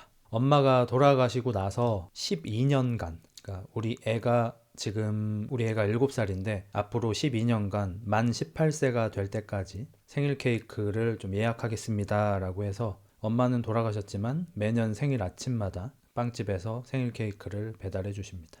유우지는 학교에 가기 전에 자전거를 타고 어떤 숲속에 동굴 비스무리한 곳, 터널 비스무리한 곳을 한번 쓱 보고 옵니다. 이제 뭐 사람의 인적 같은 건 좀 없는 곳입니다. 그리고 12년 전으로 시간이 거슬러 올라갑니다. 엄마가 돌아가신 날. 엄마는 돌아가시면서 동화책을 하나 남겼어요. 엄마가 직접 만드신 동화책. 잘 만들었습니다. 그 동화책에서는 자기가 죽고 나면 힘들어할 유우지를 위해서 엄마가 죽지만 비의 계절이 오면 엄마가 다시 돌아올게 라는 유우지를 좀 위로해 줄 수 있는 그런 내용으로 동화책을 남기고 가셨고요. 유우지는 엄마가 돌아가시고 나서 이제 여름 직전이 되었을 때, 일본에서는 그 날씨가 맑았으면 좋겠을 때 인형을 이렇게 걸어두고 비가 왔으면 좋겠을 때 이제 거꾸로 인형을 걸어두는 날씨 인형 같은 게 있어요. 그거를 이제 항상 거꾸로 날씨 인형을 걸어 넣으면서 테루테루 인형인가 그럴 거예요. 비가 오길 기다리고 있습니다. 엄마는 한 번도 거짓말을 한 적이 없어서 비의 계절이 오면 돌아오실 거야 라고 아들이 믿고 있어요. 아빠 같은 경우는 어디가 아프냐면 원래는 되게 튼튼한 사람이었습니다. 육상 도 1등이었고요. 그래서 육상 특기생으로 대학교도 갔던 사람이고, 육상 훈련을 너무 열심히 하다 뇌에 문제가 생겼습니다. 이제 뇌에서 화학 물질이 나와야 하는데 그게 잘 안 나오는 그런 희귀병에 걸렸고 치료하는 게 불가능합니다. 그래서 대충 공황이랑 좀 비슷하다고 생각하시면 되고요. 신체를 가혹하게 사용한다든지 사람이 많은 곳에 간다든지 어떤 복잡한 생각 같은 걸 하게 되면은 그냥 그대로 뇌가 셧다운 돼 버립니다. 그냥 기절해 버려요. 그래서 이 시골에서 지금 살고 있는 이유도, 얘가 시골이긴 하지만 이 병을 좀 이렇게 돌봐줄 수 있는 의사 선생님이 여기 계셔서 여기에서 이제 살고 있고, 일주일에 한 번 정도씩 병원에 가서 이제 체크를 받고 있습니다. 의사 선생님도 이제 아내가 이제 돌아가셨으니까 혹시나 좀 이렇게 안 좋은 게 있을지 좀 걱정을 했는데, 타쿠가 얘기합니다. 의사 선생님, 근데 유우지가 엄마가 비가 오면 돌아올 거라고 믿고 있어요. 당신은 어때요? 아내는 거짓말을 한 적이 없긴 해요 라고 말을 하는 걸 봐서 타쿠도 되게 미묘하게 기대하고 있는 눈치. 유우지는 며칠 뒤에 비가 오자마자 아빠한테 아빠 비와 하면서 엄마랑 같이 놀았던, 그리고 영화 초반에 나왔던 그 터널이 있는 그 숲 있죠. 사람이 아예 오지 않는 그런 곳입니다. 그 숲에 가자고 막 쫄라서 아빠랑 같이 그 숲으로 막 뛰어가 보는데, 그 숲에 있는 폐 건물 문 앞에 진짜로 엄마가 있습니다. 얼마 전에 죽은 미호가 진짜로 그대로, 온전한 그대로 문 앞에 땅바닥에 앉아 있었고요. 무슨 일이 일어난 건지 잘 모르는 어리둥절한 표정이었고, 아들이 먼저 가서 마마 하면서 가는데 기억을 못해요. 타쿠도 너무 놀래서 눈물을 글썽거리면서 미호라고 하니까, 미호? 그게 내 이름이에요? 라고 말을 해요. 미호는 기억 상실증에 걸린 채로 비가 오는 계절에 복귀했습니다. 이 남자 혼자서 그러면 사실 의심이 좀 될 수도 있겠지만 애기까지 마마 하면서 하니까 미호도 조금 의심이 되긴 했지만 이 둘을 따라서 집으로 같이 오게 되고요. 그 집에 오자마자 테이블 위에 같은데 같이 찍은 가족 사진, 결혼 사진, 그다음에 추억을 남긴 사진 이런 것들을 보고 이 둘의 말을 믿지 않을 수가 없었어요. 뭐 가족 사진이랑 이런 걸 보고 나잖아. 안 믿을 수가 없는 거예요. 그리고 이제 죽은 지 얼마 안 되기도 했고 잊지도 못했으니까 미호의 물건 같은 것도 하나도 안 치웠거든요. 그래서 저쪽 방에 들어가면 옷이랑 있을 거야 라고 말을 하고 안에 들어가서 보니까 진짜로 뭐 당연하지만 자기가 좋아할 것 같은 자기 취향인 것 같은 옷이나 뭐 이런 것들이 다 있을 거 아니에요. 안 믿기가 참 어렵죠. 옷을 갈아입는 동안 타쿠는 아들을 작은 방에 데려가서 얘기합니다. 엄마에 대한 이야기 비밀로 하자. 둘 다 비밀입니다. 엄마가 돌아왔다는 걸 다른 사람들한테 얘기하는 것도 비밀이고 엄마한테 엄마 지금 죽었다가 돌아온 것도 비밀입니다. 엄마는 지금 기억상실증이니까 굳이 죽었는데 다시 돌아온 거라고 말할 필요는 없겠죠. 충격받겠죠. 어쨌든 미호는 지금 비가 계속 오고 있어요. 옷을 갈아입고 나와서 질문들을 합니다. 우리 셋이 같이 살았던 건가요? 우리는 부부인가요? 제 아이인가요? 아까 거기는 어떤 곳이에요? 제가 왜 거기 있었던 거예요? 라고 막 이렇게 말을 하는데 대충 좀 둘러댑니다. 셋이 같이 산책을 하고 있었는데 갑자기 쓰러졌다. 그리고 좀 기억이 안 나는 것 같다. 뭐 이런 식으로. 미호는 선뜻 믿기는 좀 어려웠지만 이 남자도 되게 착한 사람인 것 같고 무엇보다 아이가 너무 귀여워서 너무 이뻐서 맞겠지 하고 생각을 하게 됩니다. 이 둘은 다음날 회사 출근하고 학교에 가죠. 이제 집에 있는 짐들을 이것저것 체크해 보면서 자기 사진을 더 많이 찾고 더 신뢰하게 되고 결혼 반지도 껴보니까 손가락에 꼭 맞고 이래서 그냥 믿기로 합니다. 그래서 밥도 해주고 뭐 빨래도 해주고 하면서 행복하게 시간을 지내갑니다. 그러다가 이제 타쿠하고 미호가 서로 이제 좀 친해지기도 하고 미호는 자기가 기억이 하나도 없으니까 우리는 어떻게 만나게 된 거냐고 물어보게 되는데 그래서 타쿠가 옛날 이야기를 해줍니다. 고등학교 1학년 때 둘이 알게 됐고 고등학교 내내 이제 같은 반이었고 타쿠는 육상 선출이에요. 그러니까 우리나라로 치면 도 1등입니다. 아주 달리기를 잘하는 친구였고요. 미호는 약간 우등생, 공부 잘하는 친구, 소심한 친구. 옆자리였었어 가지고 친했을 것 같지만 사실 이 둘은 인사를 제외하고는 대화를 단 한 번도 나눠본 적이 없습니다. 타쿠는 1학년 때 고1 때부터도 엄청 빨라가지고 1등을 할 수 있었는데 대회에서 어떤 새끼가 반칙을 써가지고 입상을 하지 못했어요. 그리고 그게 너무 분해서 너무너무 트레이닝을 많이 해서 오버 트레이닝을 해버려가지고 몸이 고장이 나기 시작한 겁니다. 어쨌든 고3 졸업식 때 타쿠는 미호를 좋아하고 있었지만 단 한 번도 표현은 하지 못했고요. 졸업식 때 갑자기 미호가 와서 돌리는 페이퍼, 롤링 페이퍼 있죠. 뭐 그걸 이렇게 가져와서 멘트 써줘 라고 하길래 고마워 네 옆자리에 있어서 마음이 편안했어 타쿠미 라고 써서 줍니다. 그 뒤에 어떤 얘기를 하고 싶었지만 미호가 갑자기 호다다닥 뛰어서 도망가 버려서 말을 전하진 못했고 정황상 미호 역시 타쿠를 좋아하고 있었습니다.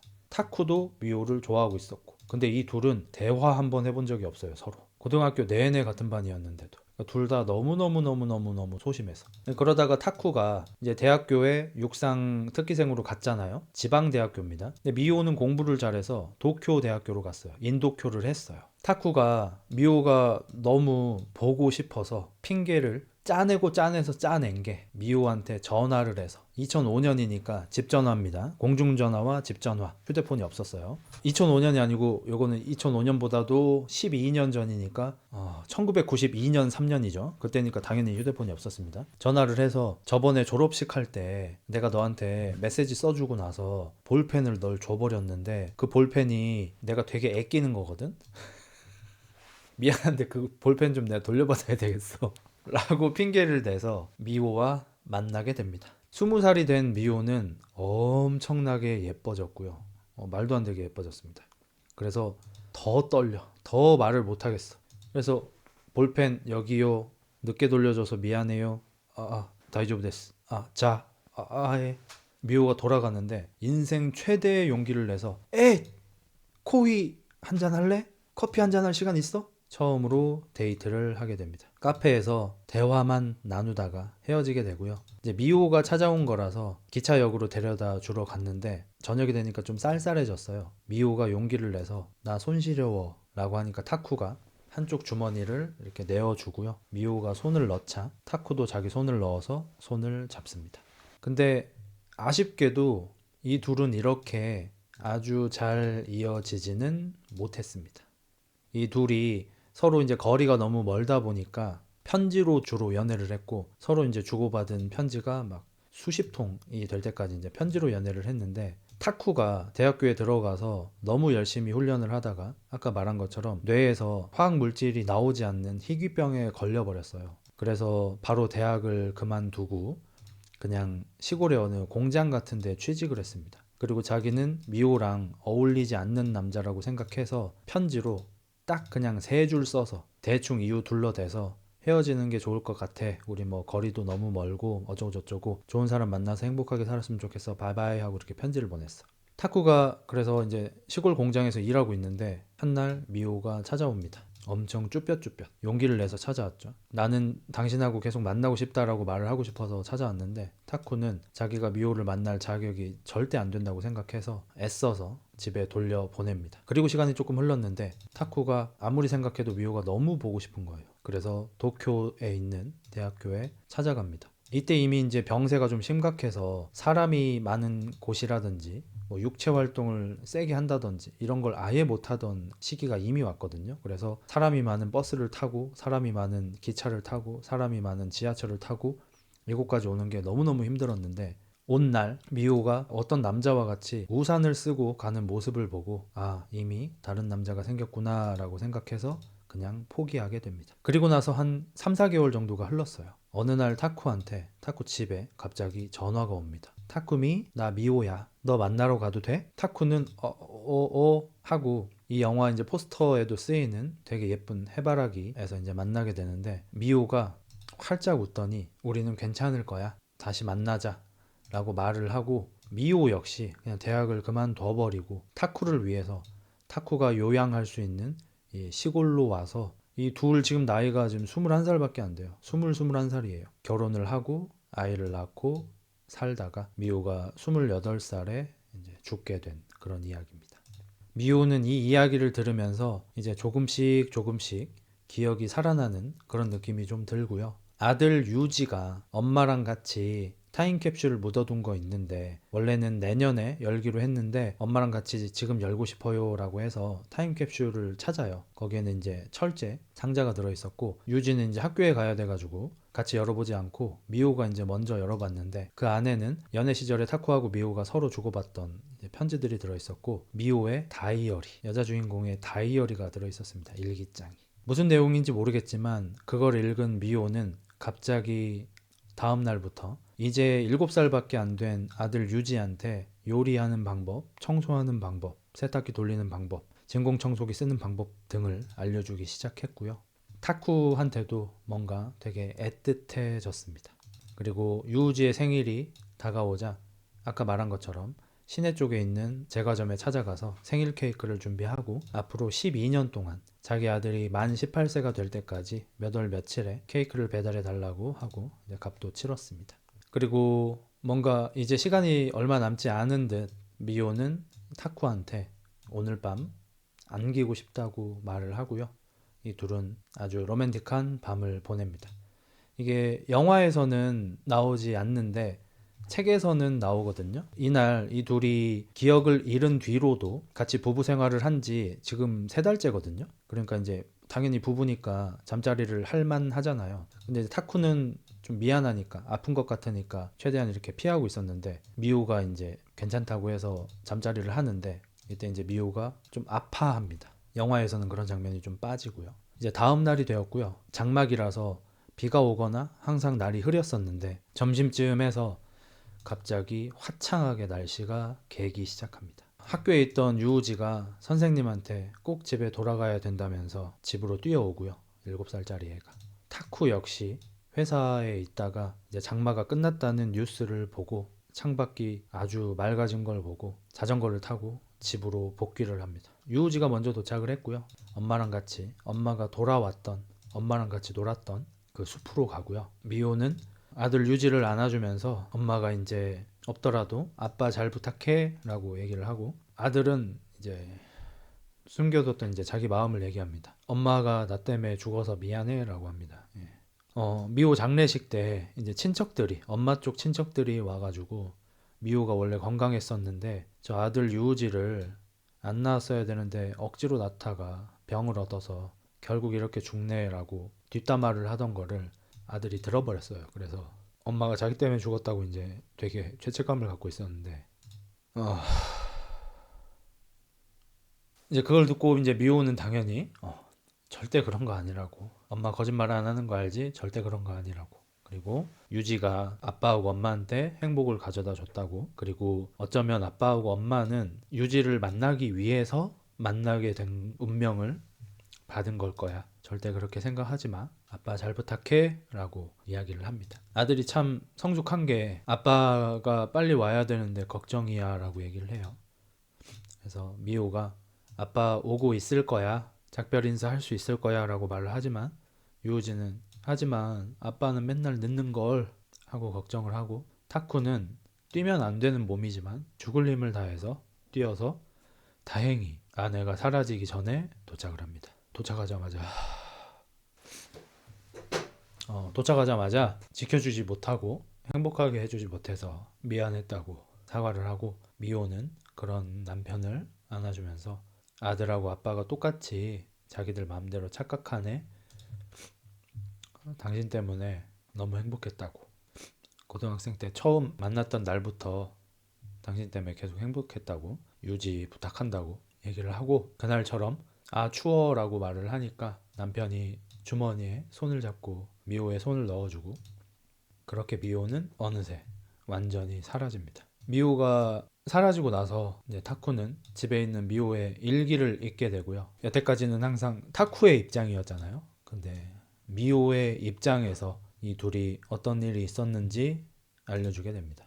고등학교 들어와서 뭔가 좀 허당인 애를 만나게 돼요. 타쿠는 달리기 빼고는 잘하는 게 하나도 없었어요. 그래서 맨날 신발끈이 풀려 있다든지 뭐 자전거를 넘어뜨린다든지 이런 허당인 모습들을 많이 보여줬고요.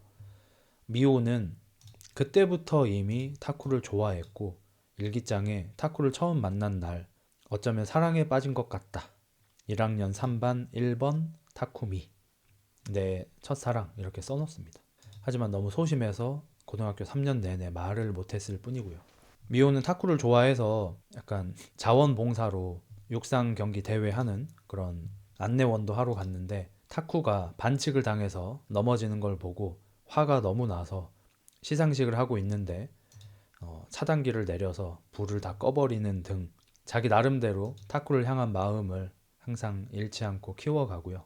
공부를 잘해서 임원이었거든요. 그래서 타쿠 옆에 앉을 수 있게 자기가 몰래 힘도 좀 쓰고요. 미호는 나름대로 타쿠하고 가까워지기 위해서 고등학교 3년 내내 노력을 했습니다. 타쿠가 바보라서 눈치를 못 챘을 뿐이지. 그리고 졸업식에서도 정말 용기를 많이 내서 이대로면 영원히 헤어질 것 같아서 타쿠한테 가서 메시지를 써달라고 부탁을 한 거고, 그 얘기를 한 게 너무 부끄러워서 메시지를 받자마자 도망쳐 버렸지만 깜빡하고 타쿠에 볼펜을 가져왔죠. 지금 다시 교실로 가서 볼펜을 돌려줄 수도 있었는데, 볼펜을 가지고 있으면 언젠가 다시 만날 계기가 될 수도 있을 것 같아서 소중히 볼펜을 갖고 있었습니다. 아니나 다를까 몇 달 뒤에, 그날도 이제 볼펜을 쓰다듬고 있었는데 타쿠한테서 전화가 와요. 볼펜 그거 중요한 거니까 받아야 되겠다고. 최대한 예쁘게 꾸미고 타쿠를 만나러 가고요. 볼펜을 주고 나서 타쿠가 자 이제 헤어지자고 하길래 마음속으로는 얘기하고 싶어 한데 용기가 없어. 뒤로 돌아서서 걸어가는데 다행히 타쿠가 용기를 내서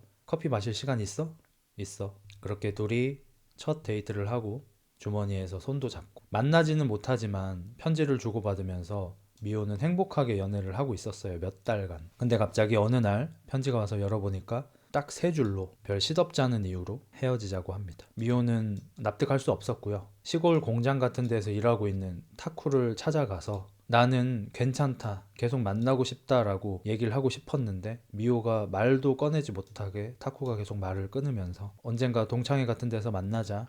그때 너는 너대로 나는 나대로 결혼도 해 있을 거야. 행복해. 뿌리쳐 버리는 걸 보고 울면서 집으로 돌아옵니다. 한날 비가 와서 이제 같은 과 친구가 아무 사이도 아닌 남자애가 우산을 씌워줘서 걸어가고 있는데 미호가 학교에 찾아와 있는 뒷모습을 보게 되고요. 거리가 좀 멀어서 타쿠 타쿠 하면서 부르러 가는데 타쿠는 듣지 못해요. 그리고 미호는 타쿠를 잡으러 가다가 교통사고를 당합니다. 사고를 꽤 크게 당해서 12주 동안 혼수 상태에 빠집니다. 이제 다들 예상하시겠지만 미호가 20살 때 교통사고를 당해서 혼수 상태였던 12주 동안 8년 뒤 타쿠와 자기 아들 유우지한테 돌아왔던 거예요. 정확하게 얘기하면 돌아왔다가 아니라 돌아갔던 거죠. 그러니까 미호가 처음으로 비가 오는 계절에 남편과 아들 앞에 모습을 나타냈을 때 뭔 일인지 정신을 못 차리고 기억도 못 했던 이유가 과거의 미호가 8년 전의 미호가 교통사고를 당해서 이쪽으로 한마디로 워프가 된 거고 그래서 정신이 하나도 없었던 거고 여기에 돌아온 미호는 죽은 엄마가 다시 돌아온 게 아니라 8년 전인 20살인 엄마가 온 거였습니다. 그래서 기억을 못하는 게 아니라 기억이 없는 거예요. 물론 타쿠에 대한 기억은 기억 상실이 맞는데 아들을 모르죠, 당연히. 20살 때의 미호니까. 자기도 일기장을 보고 기억이 하나하나 이렇게 돌아오고 어떻게 된 일인지 알게 된 거고 그럼 자기는 어쩔 수 없이 다시 과거로 돌아가게 되겠구나라고 생각을 해서 마지막으로 아빠가 잘 못하니까 아들한테 집안일도 가르쳐주고 타쿠한테 사랑한다는 마음도 정하고 심지어 타쿠를 짝사랑하고 있는 시골 처녀가 한 명 있었는데 그분을 찾아가서 자기는 곧 있으면 사라질 건데 자기 남편하고 아들을 좀 잘 부탁한다고 부탁도 합니다. 그래서 타쿠하고 유우지 시점에서는 미호가 장마 기간 12주 동안 곁에 있다가 갑자기 사라져 버렸고 미호 입장에서는 20살 때 교통사고를 당하고 12주간 혼수 상태에서 미래의 자기의 남편과 아들을 만나고 정신이 깨어났습니다. 깨어난 미호는 12주 동안 있었던 일을 꿈이 아닌 실제라고 확신할 정도로 너무 명확하게 기억을 하고 있었고요. 고민을 합니다. 만약에 내가 나의 운명처럼 타쿠를 다시 만나서 유우지를 낳지 않는다면 28살에 죽지 않을 수도 있겠죠. 근데 미호는 단박에 결심을 하고 학교를 그만둬버리고 타쿠한테 만나고 싶어 라고 전화를 하고 그 해바라기 밭에서 타쿠를 만나서 우리는 괜찮을 거야. 걱정하지 마. 라고 얘기를 하고 결혼을 한 겁니다. 일기장 마지막에는 그렇게 써 있어요. 설령 짧은 삶이라도 사랑하는 당신들과 함께하는 미래를 택하고 싶어. 타쿠미 유우지 기다려주세요. 지금 만나러 갑니다. 그래서 한번 이별했다가 다시 해바라기 숲에서 만났을 때 떨고 있던 타쿠와 달리 미호는 상당히 자신감 있는 표정으로 타쿠한테 다가가서 끌어안으면서 우리는 괜찮을 거야. 걱정하지 마라고 얘기를 하는데 그 미호는 타쿠와 결혼 생활을 12주 하고 돌아온 미호였죠. 미호는 타쿠하고 결혼을 하면 28살에 자기가 죽는다는 걸 알지만 타쿠와 결혼을 선택했고요. 그래서 유우지한테도 그렇게 얘기했죠. 어쩌면 엄마랑 아빠는 유우지를 만나기 위해서 만난 운명일지도 몰라. 그래서 미호는 자기가 28에 죽을 걸 알면서도 만나러 가는 선택을 한 것이었습니다. 이게 이제 마지막 부분이 편지였어요. 아내가 이제 12주 뒤에 떠나고 나서 슬퍼하고 있던 남편이 아내의 다이어리를 발견하고 다이어리를 읽는데 알고 봤더니 고등학교 1학년 때부터 나를 되게 좋아하고 있었고 나와 만나기 위해서 되게 노력을 했던 그 부분들을 지나서 사실 나는 교통사고가 나서 12주 동안 혼수 상태였던 동안 미래의 당신과 결혼 생활을 했고 거기에는 너무 예쁜 우리 아들 유우지도 있었다. 그래서 당신들을 만나러 지금 만나러 갑니다. 라고 이제 일기가 이제 끝나 있는 걸 읽고 어렸을 때 저는 22살 때 저는 안 우는 게 불가능했습니다. 사실 오늘 방송하러 오기 되게 싫었거든요. 그 이유가 어렸을 때 봤을 때는 세상의 중심에서 사랑을 외치다가 더 절 울렸는데 지금 보니까 지금 만나러 갑니다가 너무 그렇더라고요. 이제 아무래도 제가 이제 결혼 생활도 했고 아내도 있고 이렇다 보니까 더 그럴 것 같은데 이걸 이제 보자마자 이제 방송을 하러 왔어야 하는데 저도 사람 새끼인지라 그냥 와이프랑 있고 싶더라고요. 만약에 나면 내 아내를 만나면 내가 8년 뒤에 죽는데 그래도 만나러 가는 선택을 할까? 뭐 이런 생각을 잠깐 해봤습니다. 제가 예전에도 이제 방송에서 한번 얘기했었는데 그냥 가볍게 사랑해 사랑해 이런 거 하는 거 말고 진짜 소위 I love you를 할 수 있는 게 그 사랑이 뭘까 좀 어렸을 때 생각을 해봤었는데 한창 이런 거 많이 봤으니까 저는 대신 죽을 수 있나 이게 대신 죽을 수 있는 존재가 살면서 이제 딱 2명밖에 없었던 것 같은데 뭐 지금 아내하고 제 동생이겠죠. 그래서 그때 제가 방송에서는 좀 싸가지 없게 엄마는 아닌 것 같다라고 말을 했었는데 진심이긴 해요.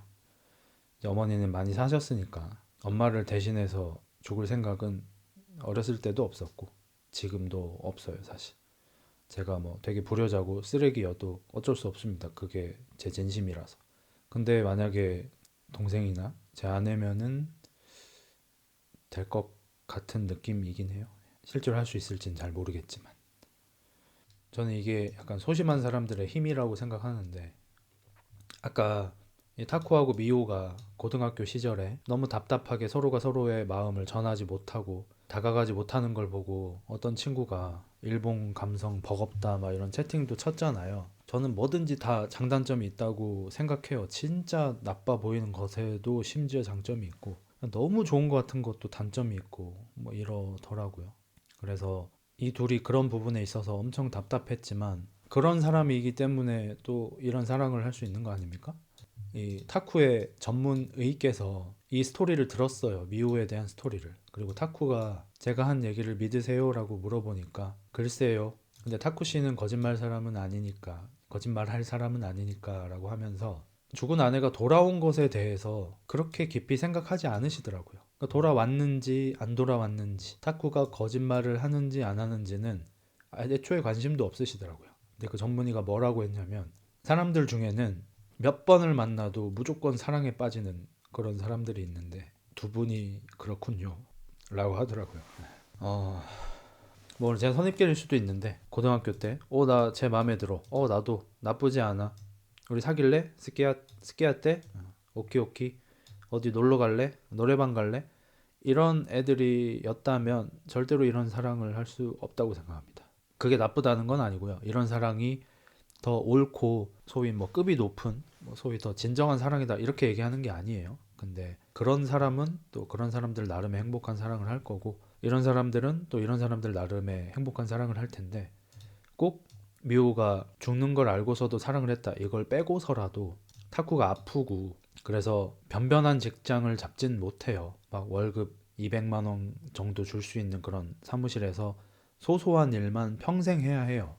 절대로 성공할 수 없어요. 앞으로 돈을 많이 벌 수 없어요. 평균도 벌 수 없어요. 근데 미호는 타쿠가 그렇게밖에 살지 못하는 걸 알면서도 머리가 좋아서 좋은 학교에 다니고 있었지만 대학교 1학년 때 학교를 자퇴해버리고 타쿠가 살 수 있는 요양을 할 수 있는 시골로 내려와서 바로 부부의 연을 맺어버리잖아요. 그리고 아이가 생기고 집에서 전업주부를 하고 미호 같은 사람이면 더 공부를 하고 싶고 회사 다니면서 일도 하고 싶을 거예요. 하지만 남편이나 아이를 위해서 되게 열심히 집안일을 하죠. 타쿠는 집안일을 많이 도와줄 수 없는 사람이죠. 뭐 청소나 빨래나 요리 같은 것도 조금씩 하기는 하지만 어린 아들이 해야 할 정도니까. 근데 그런 사랑을 할 수 있는 사람들은 이런 사람들인 것 같아요. 오늘은 뭐 대놓고 한번 울어봅시다 시간을 좀 했어요. 눈물 리미터 해제를. 뭐 다음에 기회가 되면 또 한번 해보도록 하고 그때는 뭐 1리터의 눈물이든 뭐 눈물이 주룩주룩이든 태양의 노래든 뭐 그런 거 한번 해봅시다. 근데 당분간은 안 할 겁니다. 이게 뭐 길게 방송하고 세게 방송하고 텐션 높게 방송하는 것보다 이게 더 지쳐요. 더 힘들어요. 지금 저 2시간밖에 방송을 안 했는데 어제나 그제 막 대여섯 시간씩 한 것보다 더 힘듭니다 지금. 어쨌든 난 집에 갈래. 집에 가서 와이프를 좀 깨우도록 하겠습니다. 와이프를 깨우고 라면을 먹겠습니다. 와이프는 야식을 먹지 않기 때문에 저 혼자 먹고 제가 먹는 걸 옆에서 보게 시키겠습니다. 지금 라면 먹으러 갑니다. 와이프한테 나 안 잔다 기다리는 중이라고 문자 왔네요. 자, 내일 봅시다 여러분. 안녕히 주무세요. 오야스미나사이. 잘 자요.